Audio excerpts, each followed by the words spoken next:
What's up guys, Iron Sharpens Iron. Today we're going to talk about how to pitch effectively with 99 Tim Lincecum. He's another polarizing pitcher. Some people don't like him and other people really do. I actually think he's pretty good. He's got great per nines and he's got a really good pitch selection. So let's get into it.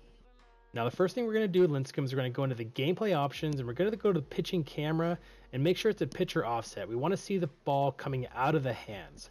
Now Lincecum's got 5 pitches: four-seamer, changeup, curve, slider, and sinker.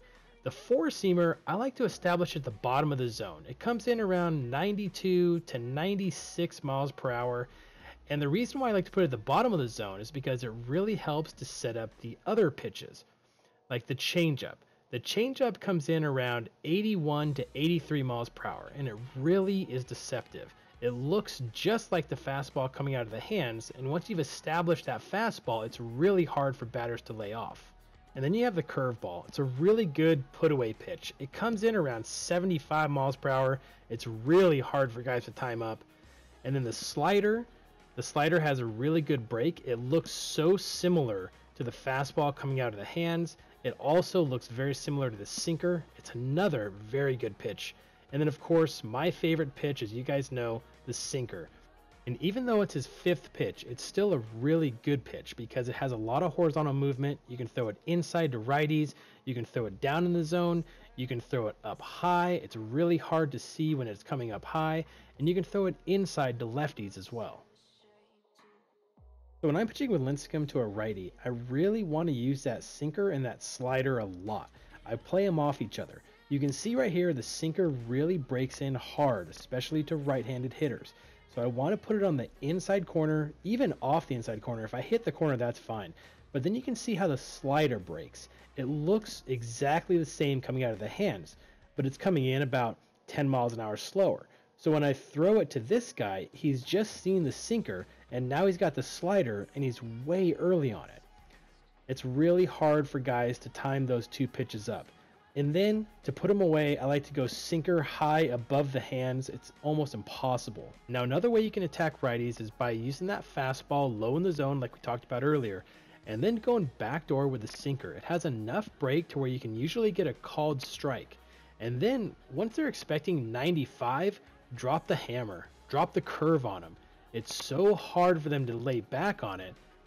Easy strikeout. I also like to go with the fastball up in the zone, right in that dead part of the strike zone, and then back it up with a sinker. It has so much movement, it really fools guys because of the way that it moves right at the end. Then I'm going to try to put a slider right at the bottom part of the zone. He's early on, he fouls it off, so then I'm going to back it up with a changeup. It's got such a good velo difference that it's hard for him to lay back on it. It's an easy strikeout. Now my approach to lefties is a little bit different, but I'm still going to try to establish that fastball down in the zone and then work the changeup off of it. The velo difference is about 12 miles per hour, so guys are usually going to be early. And then the slider to lefties is really effective. It looks just like the fastball coming in, but they swing so early because it breaks so hard.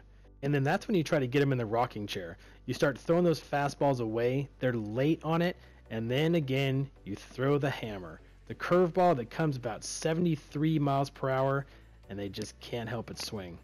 And then against lefties, I really like to throw that changeup down and in. They're looking to turn on a fastball. They want to pound it. So you throw that changeup, they're early, and then you back it up with a slider, it has that late break, and then go right back to the changeup. Try to get below the zone.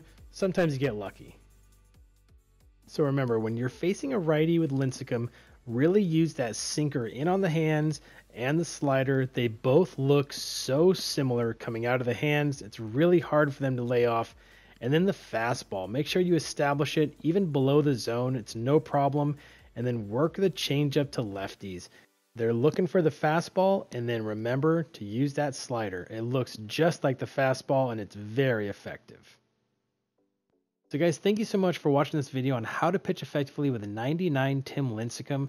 Like I said, he's kind of a polarizing pitcher. Some people really don't like him. I think he's really good. He has really good per nines and a great pitch selection. I love the sinker, like you guys know, and the slider really works well off it.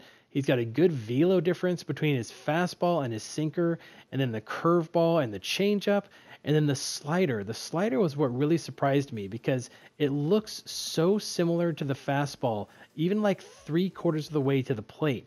It's really hard to tell the difference between those two pitches. So if you're like me and you're constantly looking for a fastball and a guy's throwing a slider, it's really, really hard to tell the difference between the two.